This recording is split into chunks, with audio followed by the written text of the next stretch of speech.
consagrados a su servicio. Resulta que, digo, ya ves, Uno ahí, pues, los ojos hinchados.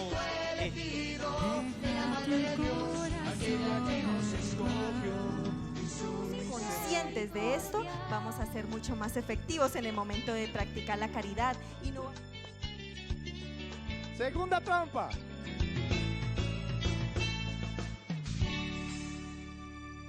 Van a repetir conmigo: ven Espíritu Santo, ven por medio de la poderosa intercesión del Inmaculado Corazón de María, tu amadísima esposa. Ven Espíritu Santo, ven por medio de la poderosa intercesión del Inmaculado Corazón de María, tu amadísima esposa. Ven Espíritu Santo, ven por medio de la poderosa intercesión del Inmaculado Corazón de María, tu amadísima esposa. Te queremos entregar, Señor Jesús, esta charla que vamos a tener, y te suplicamos que lo que aquí vamos a hablar sea para tu mayor gloria y honra, para el bien de nuestras almas, para el progreso y el aumento de nuestra fe. Te lo pedimos a ti que vives y reinas por los siglos de los siglos. Ave María Purísima, en el nombre del Padre, y del Hijo, y del Espíritu Santo. Amén. Muy bien, ¿quién como Dios? Y después de Dios, ¿para dónde vamos? Seremos santos. Dice la carta a los Hebreos en el capítulo 11, versículo 1. La fe es la garantía de lo que se espera y prueba de lo que no se ve. Entonces vamos a hacer lo siguiente: la fe es la garantía de lo que se espera. Van a decir ustedes cuando yo lo señale: la fe es la garantía de lo que se espera. Y cuando yo lo señale a ustedes, ustedes van a responder: es la prueba de lo que no se ve. Vamos a ensayarlo. A ver, 1, 2, 3. La fe es la garantía de lo que se espera. 1, 2, 3.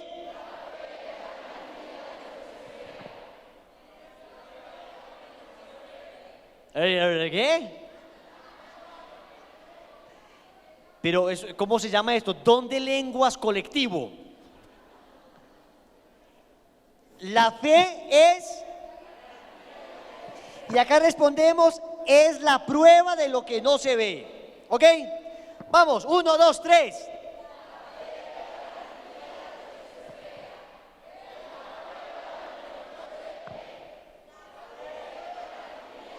No, muchachos. Hago una pregunta: ¿almorzaron? ¿Almorzaron? ¿Almorzaron? Pues no parece. Lo estamos haciendo muy regular. Vamos nuevamente, 1, 2, 3.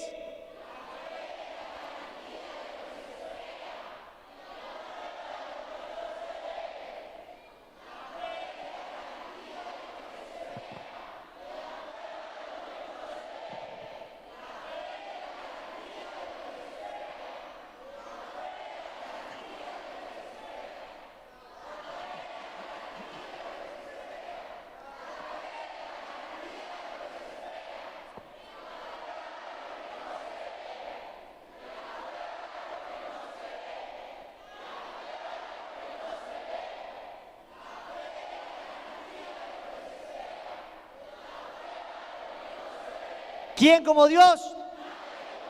Y después de Dios. Muy bien, nos queda claro entonces. Es la definición que da la carta a los Hebreos sobre la fe. La fe es la garantía de lo que se espera. Es la prueba de lo que no se ve. San Agustín lo diría en otras palabras. Diría, la fe es creer en lo que no se ve con la certeza de que se verá lo que se creyó. Es creer en lo que no se ve con la certeza de que se verá aquello que se creyó. Y vamos a hablar de la fe de María, pero antes de hablar de la fe de María tenemos que desarrollar un poquito el concepto de la fe. Estamos en el año de la fe. Acaba de escribirse un documento en la iglesia que se llama la Porta Fides, es la puerta de la fe, donde se habla precisamente de la fe. Y se habla de la fe, atentos, no como un salto al vacío, no como un salto irracional que se da. No se habla de la fe como que sencillamente tú debes cerrar los ojos y si alguien dice que es así y se acabó. Nuestra fe no es un salto al vacío, porque en el vacío nosotros no sabemos qué hay. Nuestra fe, si la quieren llamar un salto, es un salto a los brazos de Dios. Porque es que nosotros no es que estemos dando un paso a lo que no sabemos, estamos dando un paso a lo que estamos seguros que existe. Un paso a lo que estamos seguros que sucederá. No es que nosotros creamos que seguramente algo vendrá después de la muerte y por eso tenemos fe y damos un salto al vacío. Al vacío es, vamos a ver qué pasa. No, nosotros tenemos la certeza de lo que va a suceder. La fe entonces no es una duda, es una certeza, señores. Y esto es clave entenderlo. Porque si la fe fuera simplemente un salto al vacío, es decir, evidentemente estamos hablando de la fe como virtud teologal. Claro que habrá momentos en la vida donde solamente tendremos que confiar sin saber qué viene en el paso siguiente. Claro que habrá momentos en la vida donde habrá dificultades y solo tendremos que tener la certeza de que Dios nos va a ayudar. Pero la fe como virtud teologal, la fe como la profesamos en la iglesia, la fe de la que habla el apóstol San Pablo en la primera carta a los Corintios, en el capítulo 13, después de que habla del amor, después va a hablar de la fe. La fe no es un paso al vacío. La fe es un paso a los brazos del Padre. Es una certeza, es la certeza de lo que vendrá. Es la seguridad que tenemos de que esto no termina acá. La fe es lo que nos hace distintos a nosotros los creyentes, a los católicos. Es lo que nos hace distintos de todas las otras religiones. Que tenemos una fe concreta, una fe en Dios porque sabemos que existe. Pero no es que tengamos la probabilidad de su existencia, es que tenemos la certeza de que existe. Es que estamos seguros de que Él existe. Y estamos seguros, atentos, no por un concepto que hemos aprendido, porque la fe no es conceptual, aunque se puede conceptualizar. La fe no es racionalismo, aunque se puede racionalizar. La fe no siempre la vas a entender del todo, aunque se puede hacer comprensible. Pero siempre la fe evidentemente dejará una sombra al misterio, dejará partes que no podremos entender del todo, pero aún así no por eso es irracional. Pero nosotros, más allá de creer, más allá de una certeza conceptual, tenemos una certeza vivencial. Levante la mano el que ha experimentado alguna vez a Dios en su vida, por favor. El que lo ha experimentado, levante la mano alta. Quiero ver esas axilas peludas. Ahí están. No falta la señora que levante una mano y con la otra se hace así. Se tapa su querida axila. ¿Quién como Dios? Entonces, nuestra fe parte no de una idea, nuestra fe parte de un hecho, de hechos concretos. Nos encontramos con una persona. Una cosa es que te digan qué es el amor, una cosa es explicar conceptualmente el amor, pero otra cosa es estar enamorado, otra cosa es haber palpado, experimentado lo que es el amor. Así mismo es la fe. Una cosa es que aquí hablemos de la fe, otra cosa es haber experimentado el encuentro con Jesucristo, que despierta en nosotros ese movimiento que se llama fe, que despierta en nosotros esa certeza, que despierta en nosotros esa absoluta confianza, que despierta en nosotros esa absoluta seguridad. Nosotros no es que simplemente suponemos que Dios nos ama, es que tenemos fe en que Dios nos ama. Nosotros no es que simplemente suponemos que debe venir algo mejor para las personas que se esfuerzan por cumplir el bien, por hacer el bien, por cumplir la norma moral, por vivir conforme a los mandamientos. No suponemos, estamos seguros. Y sin esa certeza no hay cómo ser cristiano. sin la certeza de que Dios existe, sin la certeza de que Él nos ama, sin la certeza de que nos espera con los brazos abiertos, sin la certeza de que una vez muramos nos encontraremos con Él, sin la certeza del juicio, sin la certeza de que la iglesia católica es la iglesia fundada por Cristo, sin esa certeza, ¿cómo vamos a vivir? ¿Cómo voy yo a predicarles algo en lo que no creo? Pero es que esa certeza debe transformar nuestra vida. Es una certeza que debe transformarnos. Una cosa es la fe conceptual y otra cosa es la fe vivida. Piensen en un tipo agonizando. Se le acerca un doctor. El doctor le pone unas pastillas en la mano y le dice: ¿tú crees que esas pastillas se pueden curar? Y él dice: sí, doctor. Y le vuelve a decir: ¿tú crees que estas pastillas te pueden curar? Y dice: sí, doctor. Le pregunta por tercera vez: ¿tú crees que estas pastillas te pueden curar? Sí, doctor. Y el señor se murió con las pastillas en la mano. Y se muere. ¿Lo creía? Sí, conceptualmente, pero no se las tomó. Digo, si lo creías conceptualmente, ¿por qué no te las tomaste? ¿Por qué no tenemos la certeza? ¿Por qué no tenemos la seguridad? Entonces una cosa es entenderlo en la mente, otra cosa es vivirlo. Y les estoy hablando todavía de fe como virtud teologal. Existe un don que se llama el don de la fe que hace milagros. Ese es distinto. El don de la fe que hace milagros. Ahora les hablo un poquito de este. Pero la fe como virtud teologal es una certeza que se experimenta, una certeza que se vive. Es una certeza, una confianza plena, es una seguridad que tenemos. No porque lo entendamos todo, sino porque sabemos quién nos lo dijo. No porque todo lo que nos prometió lo entendemos plenamente. No, no es por eso, sino porque sabemos que quien nos lo dijo nos ama profundamente. Un padrecito en un pueblo que hacía muchos años no llovía, que hacía muchos años estaban perdiendo cosechas, la tierra árida, estéril. Un padrecito les dijo a todos: bueno, en la misa del domingo, mis queridos muchachos, vamos a pedirle a Dios. Vamos a pedirle a Dios en este momento para que llueva. ¿De acuerdo? Sí, padre. Listo. Entonces el padre les dijo: vamos todos a orar esta semana. Y en una semana, dentro de 8 días, a esta misma hora, estará cayendo un chaparrón de agua que ustedes no se imaginan. Y entonces todo el mundo se fue a rezar. Y a los 8 días llegó la gente y nada de lluvia. Y el padre les preguntó: hijitos míos, ¿sí estuvieron rezando? Sí, padre. ¿Y estuvieron rezando con fe? Sí, padre. Y el padre les dijo: mentirosos. Porque si hubieran estado rezando con fe, todos hubieran traído sombrilla.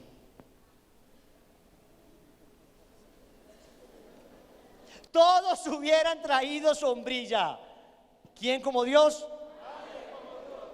¿Y después de Dios? Cuando hablamos de fe hablamos de eso, hablamos de una certeza. Evidentemente hay certezas que tenemos, que es lo que Dios nos ha revelado, eso lo tenemos como certeza. Hay otras cosas que podemos pedir con fe, siempre sometido a que Dios lo cumpla o no. Eso es cierto, eso es así. Pero no podemos dudar un instante aún, si es que Dios no nos concede lo que pedimos, no podemos dudar un instante en que Él lo puede hacer. Eso es lo que tenemos que tener certeza.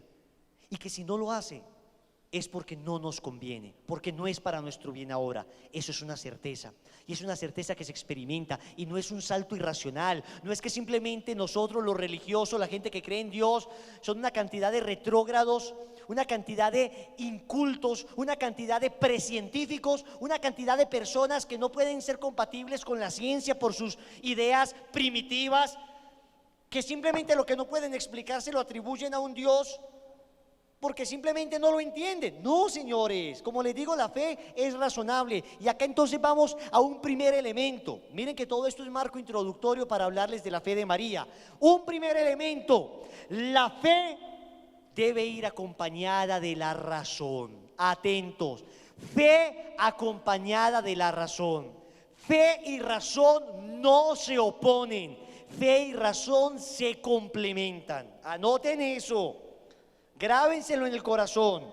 Fe y razón no se oponen, fe y razón se complementan.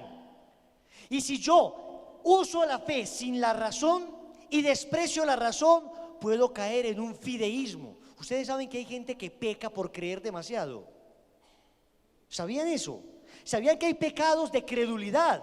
Pero no por creer demasiado en Dios, por creer demasiado lo que le pongan. Y entonces le dicen el agua de los 7 colores. Ave María, creen en el agua de los 7 colores. Y lo abre y es el agua de los 7 olores. La penca de sábila, claro que sí. Esa gente tiene fe. Una fe mal conducida, una fe mal encauzada. Pero hay fe. Una fe que peca por exceso, por credulidad. Y entonces la penca sábila, la reencarnación, una cantidad de cosas de la nueva era que la gente empieza a creer. Y les voy a decir una cosa, mis queridas mujeres: generalmente las mujeres son más crédulas que los hombres. Generalmente la mujer es más crédula. No fue por nada que Satanás tentó primero a la mujer. La mujer es más crédula, tanto para el bien como para el mal. Invite 10 mujeres a misa y 9 van. Invite 10 hombres a misa y 1 va. Pero invite 10 mujeres donde un brujo y 9 van. Invite 10 hombres donde un brujo y 1 va. Digo, estoy haciendo una proporción un poco extrema para ilustrar.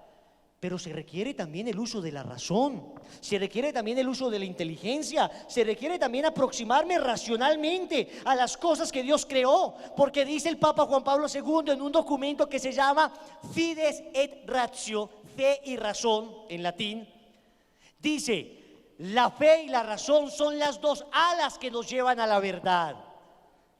Entonces, cuidado con el fideísmo, cuidado con estar creyendo en cualquier cosa. Fideísmo no es el apetito excesivo de fideos, por si acaso, ¿no? Fideísmo no es sino una fe que desprecia a la razón. Una fe que desprecia a la... Yo ahorita hablaba de fideísmo y fideísmo, ay, quiero un plato de fideísmo. No. Una fe sin razón, una fe que se opone a lo racional. No estamos de acuerdo. Pero hay otro extremo, señores: el racionalismo. Casi todos esos ismos son malos, menos el bautismo y el cristianismo, pero casi todos los ismos son desviaciones, ¿no? Entonces, la fe es distinta al fideísmo, la razón es distinta al racionalismo. Entonces, les estaba hablando del racionalismo, ¿ok? ¿Qué es el racionalismo? Es la razón que desprecia a la fe. Es la razón que no admite nada que no pueda ser entendida como ella cree entender. Es la razón que considera que todo lo que apele a la fe es meramente retrógrado, neandertal, es meramente involutivo. Una persona que tiene fe es simplemente una especie de Australopithecus, de hombre neandertal, que simplemente no ha terminado de desarrollar su cerebro. Sería la fe entonces para estas personas. Tampoco, porque el racionalismo, hay que admitir que aún el racionalismo necesita una base de fe. Escúcheme en esto: aún los que se creen los más racionalistas necesitan creer en algo, aún en su propia razón, aún en su propia ciencia. Pero necesitan creer en algo. Aún el científico más ateo que existe debe tener fe, por lo menos en lo que la comunidad científica establece, por lo menos en lo que otros colegas suyos han hecho como avance científico, porque la ciencia se construye a partir de otra ciencia. Es decir, una persona parte del hecho de que la gravedad existe, pero no tiene que estar permanentemente midiendo el nivel de la velocidad de la gravedad, la aceleración. No. Parte del hecho de que esos datos que la comunidad científica ha aprobado como ciertos son veraces. Y él no puede estar demostrando cada cosa. Si tuviera que estar demostrando cada cosa, nunca podría progresar en la ciencia. Entonces, aún ellos creen en lo que otros han hecho. Ven, todo el mundo necesita creer. Y nosotros en la vida diaria estamos creyendo permanentemente. Levante la mano quien de aquí se ha hecho una prueba genética para tener la certeza de que su mamá efectivamente es su mamá. Ahora, ¿quién se ha hecho una prueba de ADN para ver si sí? Wilson, es que nos parecemos en la nariz. ¿Y de dónde es? De Granada. Todos los granadinos se parecen en la nariz. Todos. Y no es que tengamos una nariz grandecita, sino que la cara está muy atrás. Wilson, es que todo el mundo me lo ha dicho desde que soy niña. Todo el mundo me dice, casos se han dado de que han engañado. Es que yo tengo las fotos. ¿Conoces Photoshop?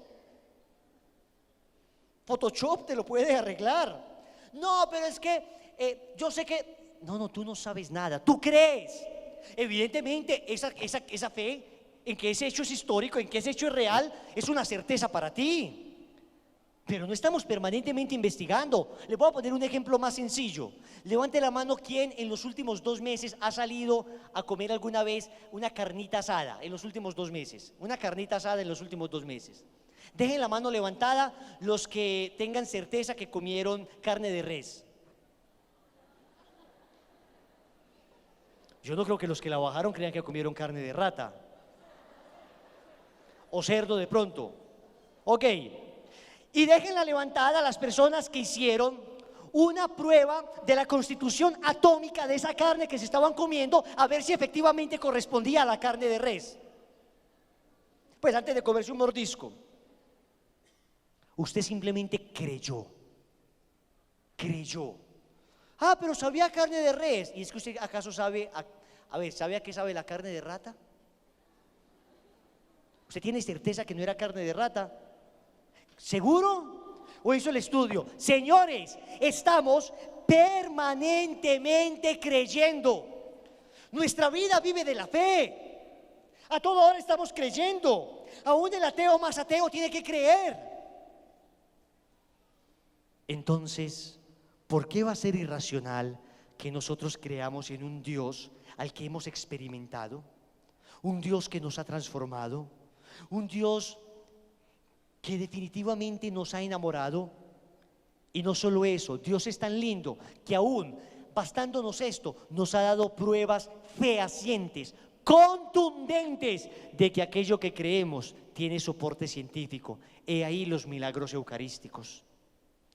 Yo estuve hace unos meses, tuvimos la oportunidad de estar en Roma en la canonización de Madre Laura y nos fuimos nada más y nada menos que para Orvieto. Y en Orvieto se venera desde el siglo XII un milagro eucarístico y estuve de rodillas ante el milagro eucarístico de Orvieto.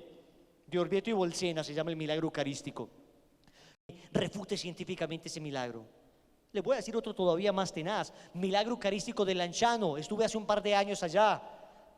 Queda muy cerca del mar Adriático, también ahí en la bota itálica. Ahí está un pedazo de hostia consagrada. Hablo en términos científicos porque yo sé que no es un pedazo, yo sé que es Cristo, pero para ellos simplemente era un pedazo de pan que se convierte en carne.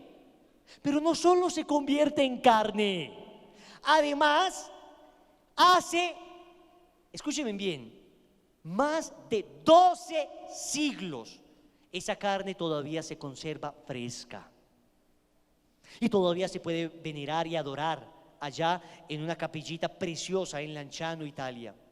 Y el profesor Linoli, en la década de los 70, es un experto en histología patológica, en el estudio de los tejidos, demostró científicamente que lo que hay ahí es tejido humano. Y todavía quieren algo más sorprendente, algo que nos mueva más a manifestar que la fe que tenemos es una certeza. Milagro eucarístico sucedido hace pocos años allí en Argentina.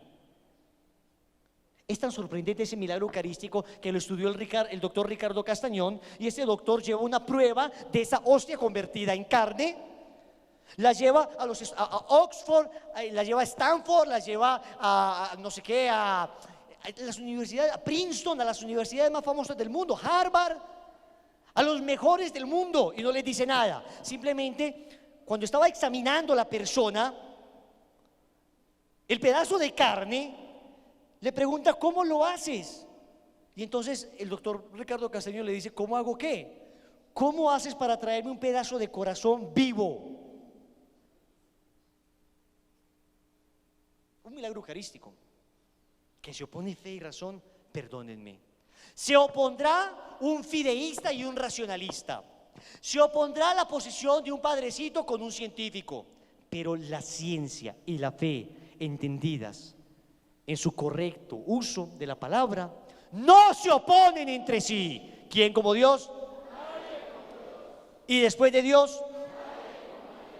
Pero la fe no solamente tiene que dialogar y abrazarse y besarse con la razón. Además, la fe tiene que dialogar y besarse con la caridad. Una fe que no obra es una fe muerta. Se los voy a leer. Permítanme, me monto por acá. Abran sus Biblias, por favor. En la carta de Santiago, y quiero que escuchen al viejo Santi diciendo unas palabras absolutamente estremecedoras, señores. La carta de Santiago es una bofetada para nosotros. Capítulo 2, versículo 14.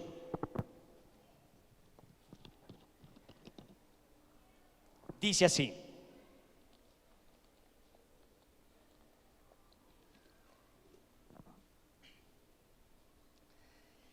¿de qué sirve, hermanos míos, que alguien diga, tengo fe, si no tiene obras de amor? ¿Acaso podrá salvarle la fe?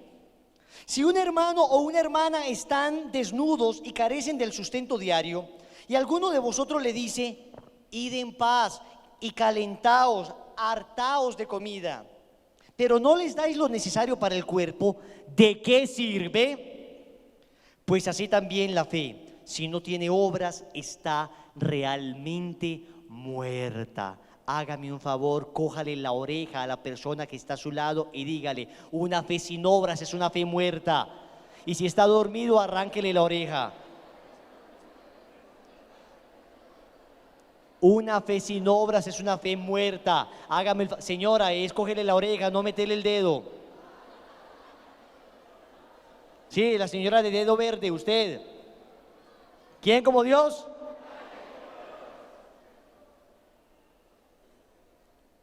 Y después de Dios, una fe sin obras es una fe.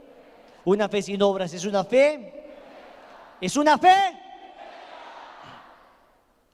Cuentan que en la Segunda Guerra Mundial, un soldado de los aliados se encontró a otro aliado que estaba agonizando, a punto de morir en medio de la guerra.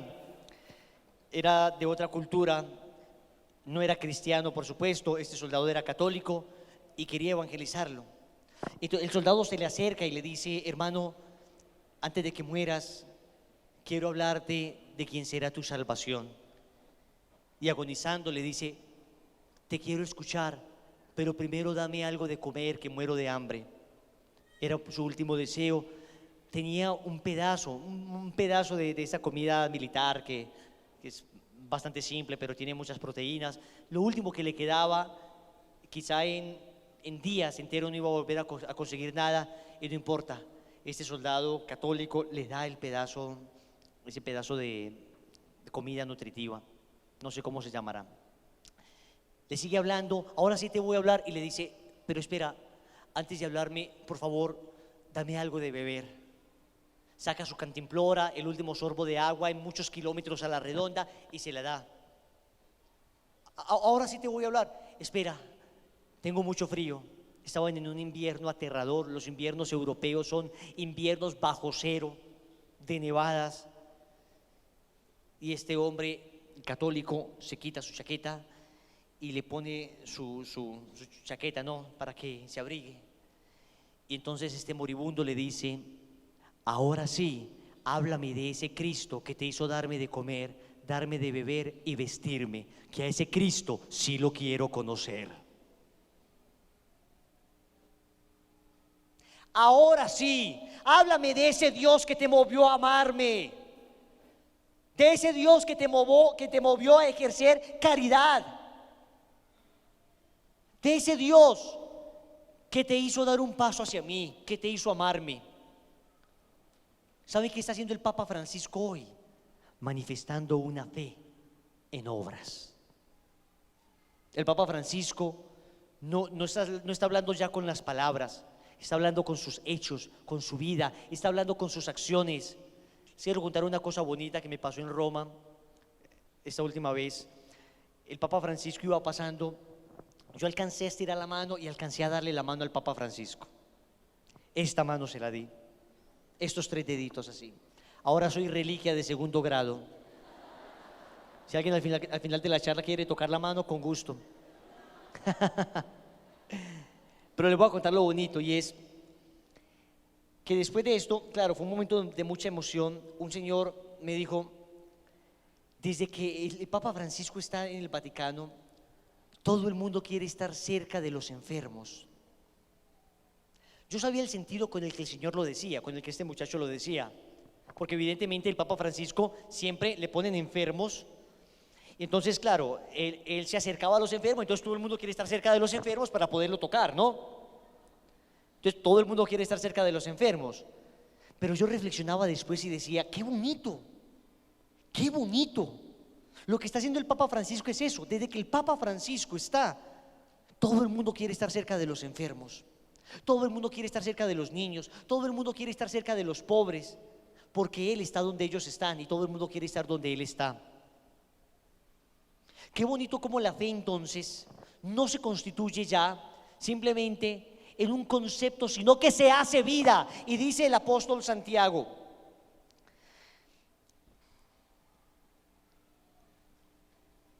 al contrario, alguno podrá decir: tú tienes fe y yo tengo obras.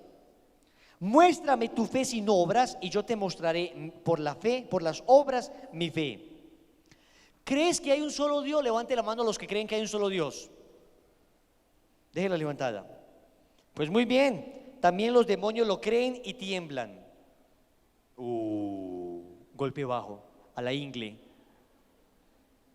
Es decir, levante la mano a los que creen que hay un solo Dios. Los demonios también están levantando la mano en este momento. O sea que esto no nos diferencia de ellos. Esto no nos diferencia de Satanás. Él también lo cree y tiembla y lo sabe. ¿Te enterarás de una vez, insensato, que la fe sin obras es estéril? Ya veis cómo el hombre es justificado por las obras y no solo por la fe.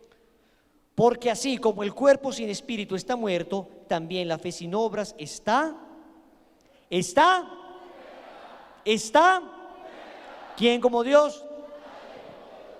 Entonces, la fe verdadera no se opone a la razón, la fe verdadera no se opone a las obras concretas. Y quizá lo que nos ha faltado a nosotros como católicos es dar más testimonio. Es particularmente aleccionador lo que le sucedió a Mahatma Gandhi. Ustedes saben que Gandhi él era hinduista, si no estoy mal, y él admiraba mucho el cristianismo, pero él asegura, él decía una vez en una entrevista: yo admiro mucho a Cristo, pero no a los cristianos. Admiro mucho lo que Cristo dijo, mas no admiro lo que los cristianos hacen, porque se oponen a lo que Cristo dijo. Y no se convirtió, sencillamente por nuestra falta de testimonio. Y hoy, a mí que me ha encantado tanto la apologética, a mí que me ha encantado tanto defender la fe, hay que seguirlo haciendo, señores. Pero hoy, al hombre del siglo XXI, le habla más un santo que un apologista. Le habla más un santo, una vida coherente, una vida bien vivida, una vida de caridad, una vida de entrega, una vida que se esfuerza por vivirse rectamente. Le habla más eso que todos los argumentos del mundo, que todos los argumentos, por aplastantes que sean. ¿Qué es lo ideal? Tener ambas, tener todos los argumentos acompañados de una profunda vida santa. Y después de Dios, ¿para dónde vamos? ¿Seremos santos? Entonces, mis muchachos, La fe debe ir acompañada de la razón, la fe debe acompañar las obras. Una vez dejados sentados estos presupuestos que son importantes, ahora sí hablemos de la mujer que podemos llamar nuestra madre en la fe, la Virgen María. Y quiero contarles una experiencia de entrada. La empleada de mi casa, se los he contado en otras ocasiones, Gloria, es evangélica. ¿Qué tal esa? Siempre que digo esto, en cualquier charla no falta la señora que dice, ¿y usted no ha podido convertirla? Pero no falla. Usted, oiga, y no ha podido, y no he podido. ¿Sabe por qué no he podido? Porque es que yo no puedo nada. Porque esto es una obra de mi Dios, toda conversión es un producto de la gracia. Pero les quiero contar que Gloria es la evangélica más católica que he conocido en mi vida. Se los digo. Entonces les voy a contar una experiencia, a ver, varias. Lo primero es que cuando yo estoy hablando con ella, claro, empezamos a entablar debates y ella me pide que le muestre con la Biblia, le empiezo a mostrar y mi mamá llega y dice, muy bonito, ¿usted me va a hacer el aseo de la casa o qué? Es broma, mi mamá generalmente me deja, pero sí a veces que nos encarretamos y comenzamos a hablar. Y digo que es la evangélica más católica que he conocido por lo siguiente. Una vez me dijo, Wilson, venga, explíqueme bien pues eso de la Virgen María, que, a ver, yo admiro a María, me decía ella, y yo sé que ella no va a ser juzgada, que ella es la primera de todos, que ella ya debe estar en la gloria de Dios. Eso ya que lo digo en evangélico es una afirmación reveladora, ¿no? Yo, bueno, Gloria, me dijo, explícame bien. Entonces le dije, a ver, Gloria, tú observas el Nuevo Testamento. Y te das cuenta que a pesar de que desde el Antiguo Testamento hay algunos textos donde a Dios se le llama Padre, pues se le llama Padre de una manera alegórica. Pero es que en el Nuevo Testamento hay una cosa absolutamente nueva. Jesucristo llama a Dios Papito. Abba significa papito. Abba es como un niño de 4 años se le refería a su papá. Yo no sé ustedes cómo le dicen a su papá. Yo a mi papá todavía le digo papi. Todavía. Le digo papá y me siento así como que estuviera a 20 kilómetros. Le digo papi todavía, así digan que soy un hijo de papi y mami. Pero le digo papi. Y a mi mamá, ¿qué hubo mami? Pues así los trato. Pero todavía es más tierno, papito. Papito. Y Jesús le decía a Dios, papito.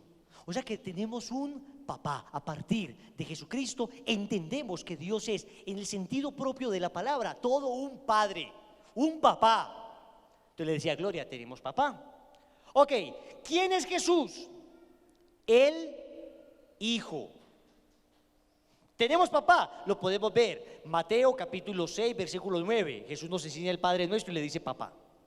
¿Jesucristo quién es? El Hijo. Juan capítulo 3, versículo 16. Tanto amó Dios al mundo que nos envió a su Hijo único. Nosotros somos ¿quiénes? Hermanos. Y en la carta a los Hebreos, en la misma carta a los Hebreos que le leí ahora, en el capítulo 2, se dice que nosotros somos hermanos de Cristo. Increíble. Entonces, claro, capítulo 2, versículo 11. Por eso Jesucristo no se avergüenza de llamarnos hermanos. Cuando dice, anunciaré tu nombre a mis hermanos, en medio de la asamblea te alabaré. Entonces, Hebreos 2, 11 y 12 nos dice que somos hermanos. Entonces le dije, Gloria, ok, a ver. Tenemos papá. Cristo es el Hijo. Nosotros somos. ¿Qué falta en esa familia? Ni modo que el perrito, pues. ¿Qué falta en esa familia? Le dije a Gloria. Y Gloria me dice, picarón. Y me dice ella, ya entendí. ¡Claro! Falta la mamá. Para que la familia quede completa. Y le dije, Gloria, por supuesto, por eso Cristo, ya muriendo en la cruz, Cristo al final de su vida, lo último que dice es, mujer, ahí tienes a tu hijo. Hijo, ahí tienes a tu madre. Inmediatamente después de eso dice, y el Señor dijo, todo está cumplido. Es decir, la familia está completa. Y me dice Gloria, de manera que si para los judíos Abraham es el padre en la fe, porque fue el primer creyente, para nosotros los cristianos, María es nuestra madre en la fe, porque fue la primera creyente. Y yo dije, Gloria, qué católica eres. Y me dijo, le voy a decir a mi pastor. Y le ha contado a su pastor todo este tipo de cosas. Ella lo entendió. Si los judíos se alimentan y beben de la fe de Abraham, nosotros nos alimentamos y bebemos de la primera creyente, que fue María, la primera que recibió a Jesucristo en su corazón. Antes de recibirlo en sus entrañas fue la Virgen María. Por eso hablamos de la fe de María, una fe que no se opone a la razón, porque la Virgen María conocía muy bien las Escrituras. Cuando leemos el Magnificat nos damos cuenta que es una oración compuesta por Nuestra Señora, llena de citas bíblicas, llena de pasajes de las Escrituras. La Virgen tenía una fe razonable, aunque no era una fe racionalista, era una fe razonable. Y era tan razonable la fe de María que cuando el ángel le dice, concebirás y darás a luz a un hijo, al que pondrás por nombre Manuel, la fe racionalista dice, a ver, demuéstremelo. La fe razonable dice, creo eso, pero ¿cómo será? La fe razonable pregunta el cómo. No pregunta el qué, porque cree en el qué. No dice por qué, dice cómo. No dice, a ver, pero usted cómo cree, pues, entonces yo virgen, pues, y ¿cómo va a llegar pues el niño a mi seno? No, la Virgen sabía que eso iba a suceder, pero tenía una fe razonable. Y por eso no le dio miedo preguntarle, ¿y cómo podrá hacer esto si no conozco varón? ¿Cómo? La fe que se pregunta el cómo es una fe razonable, pero es una fe que cree en el qué, que cree en la esencia, que cree en lo que le están diciendo. ¿Saben qué? Un capítulo antes, Zacarías, el mismo ángel Gabriel, se le aparece a Zacarías y le dice, tu mujer Isabel, la estéril, va a dar a luz. Y entonces Zacarías dice, un hombre viejo como yo va a dar a luz a un hijo. Él estaba racionalizando. ¿Y saben qué le pasó? Se quedó mudo. Por no haber creído permanecerás mudo, le dijo el ángel. En cambio, a la Virgen María no la regañó, a la Virgen María le explicó. ¿Y saben qué? Todavía más. El que busca comprender para creer mejor, todavía recibe más. Dios le dio a la Virgen María, sin que ella lo pidiera, un argumento contundente. Le dijo, tu prima Isabel está embarazada, la estéril va a dar a luz. Se lo dio como signo, aunque ella no lo pidió. Eso es la humildad en la fe. Entonces, para que la fe sea razonable, debe ser una razón humilde. Debemos aproximarnos de manera humilde y saber que no nos las podemos saber todas. Entender, como decía Sócrates, solo sé que nada sé. Aproximarnos con sencillez, pero creyendo, no dudando. Creo lo que Dios me ha dicho, creo lo que Él ha revelado, como la Virgen María. La fe de la Virgen María es una fe que cree, que está segura, pero pregunta el cómo. Quiere entender mejor, quiere entender mejor. Y no está mal que nosotros queramos entender mejor. ¿Quién como Dios? Y después de Dios, entonces es una fe razonable, es una fe que entiende, es una fe que medita. La misma Biblia dice que la Virgen María meditaba todas estas cosas en su corazón. ¿Qué es meditaba? Las volvía a pensar, las volvía a comprender, y cada vez comprendía más y cada vez creía más. Escuchen esto, decía San Agustín, creo para entender. Parto del hecho de que creo. Yo creo que Dios lo que me ha dicho es verdad, y esto me dispone a creer. Y después San Anselmo de Canterbury decía, y entiendo para creer mejor. Creo para entender y entiendo para creer mejor. ¿Quién como Dios? Y después de Dios, Les voy a explicar rápidamente esta frase. ¿Tienen mucho calor? Ok, ¿quién tiene calorcito? ¿Los baños atrás? Sí.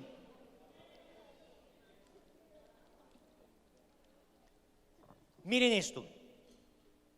Aprendamos de la fe de María. Antes de mi proceso de conversión, a mí me decían anticonceptivos y a mí no se me pasaba por la cabeza que los anticonceptivos fueran inmorales. No se me pasaba por la cabeza. Cuando empecé mi proceso de conversión, me di cuenta que los anticonceptivos eran inmorales. Y entonces yo no entendía todavía, pero creí. Si la Santa Madre Iglesia me lo dice, yo lo creo. Todavía no lo entendía, pero fue el hecho de creer, contrario a lo que creen los ateos, lo que me abrió la mente para poder entender. La fe, en vez de cerrarte la mente, te la abre. Y una vez creí, una vez tuve la certeza de que lo que me estaban diciendo era por mi bien, empecé a encontrar argumentos contundentes de las razones por las cuales la planificación artificial es tremendamente dañina. Termina acabando el matrimonio, termina acabando la sexualidad, cosificándola, instrumentalizando, además daña el cuerpo de la mujer. Todo eso no lo sabía, pero creí para entender. Pero ahora, cada vez que lo entiendo más, creo todavía más. Ahora entiendo para creer mejor y entiendo para poder explicar a otras personas. La fe de María es una fe que no se opone a la razón. Es una fe que puede preguntar con toda tranquilidad. Es una fe que se aproxima sin ningún tipo de prejuicio. Es una fe que no teme conocer. Señores, acá en Lazos queremos enseñarles a que ustedes se cuestionen, se pregunten, busquen. Crean que lo que Dios nos ha dicho es verdad, pero busquemos argumentos. Y después de Dios. Pero la fe de María, ya decíamos que la fe va de la mano de la razón. La fe de María también es una fe que obra. Una fe que obra.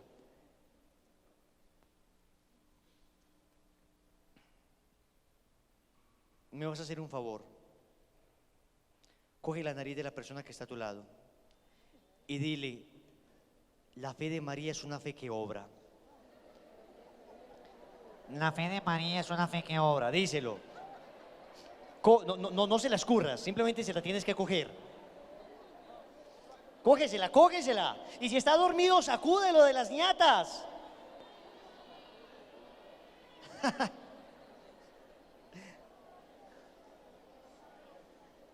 La fe de María es una fe que obra.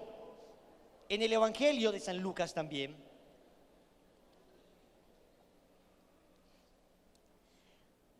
en el capítulo 1, versículo 39, dice que una vez la Virgen María se entera que su prima Santa Isabel está embarazada, inmediatamente abre su Facebook, busca el perfil de Isabel y mira a ver si ha actualizado su estado. O mira si ha trinado en Twitter alguna cosa, ¿no? O le escribe al WhatsApp a ver si dice de pronto estoy embarazada. Señores, en esa época no era así de fácil, ni teléfono había. ¿Saben cuánto se demoraba la Virgen para ir hasta donde su prima Isabel? 8 días. 150 kilómetros. Desde Nazaret hasta las montañas de Judea. Un lugar llamado Ein Karem, donde todavía hay una capillita. Cuando uno va a Tierra Santa, los que vamos de peregrinación en un mes, vamos a estar allá en Ein Karem, donde la Virgen María visitó a su prima Santa Isabel.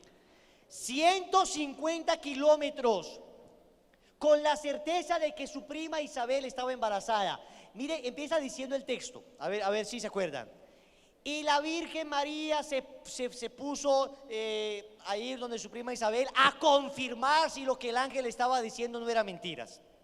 ¿Cierto que sí?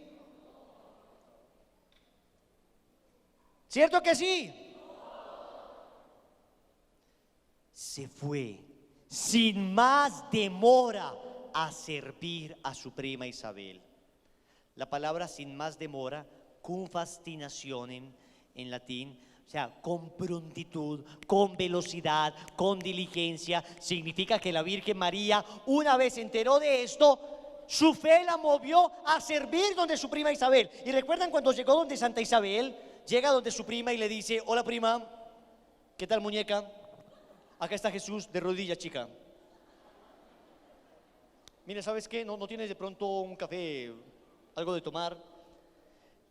Un capuchinito, por favor, y me das las llaves de mi cuarto. Se fue a servir la Virgen, no a ser servida, siendo ella tremendamente importante. Es que una dignidad como la de la Virgen María no ha existido. Piensa tú que la mamá Ann Dunham es la mamá del presidente Obama, Barack Obama. Ann Dunham piensa que llega a tu casa, se pone una batica y se pone a servirte un tinto. ¿No te parece muy sorprendente? Claro, mientras más alta la dignidad, más humildad se requiere para someterse a trabajos sencillos y pequeños. Pues la Virgen María, la más grande de todas, se sometió al más pequeño de los servicios, a servir a su prima Santa Isabel, a servir en los oficios más sencillos, porque la fe nos mueve a obrar. Ella llevó ya a su divino Hijo Jesús donde su prima Isabel, y ya Juan Bautista fue santificado en el vientre de su madre, porque la Virgen María llevó a Jesús allá. Seguramente la saludó como se saludaban los judíos, diciendo: Shalom, la paz sea para ti. Y este saludo, este shalom, que no sabemos cómo exactamente fue el saludo, no lo dice la Biblia, pero dice que cuando Isabel escuchó las palabras de la Virgen María, el niño que estaba en el vientre saltó en sus entrañas. Con el cordón umbilical se puso a saltar, pues. El Juan Bautista inquieto muchacho, saltó en sus entrañas. Quedó santificado Juan Bautista. Lo que hizo la Virgen es que la fe la llevó a obras concretas, manifestó su fe en obras concretas. De ella tenemos que aprender esto, muchachos. La fe nos debe llevar a manifestar obras concretas. Hoy me he aproximado a la fe abrazándola con la razón y abrazándola con la caridad. Y les he mostrado cómo la Virgen, como ninguna otra criatura, ha manifestado una fe razonable y ha manifestado una fe que obra.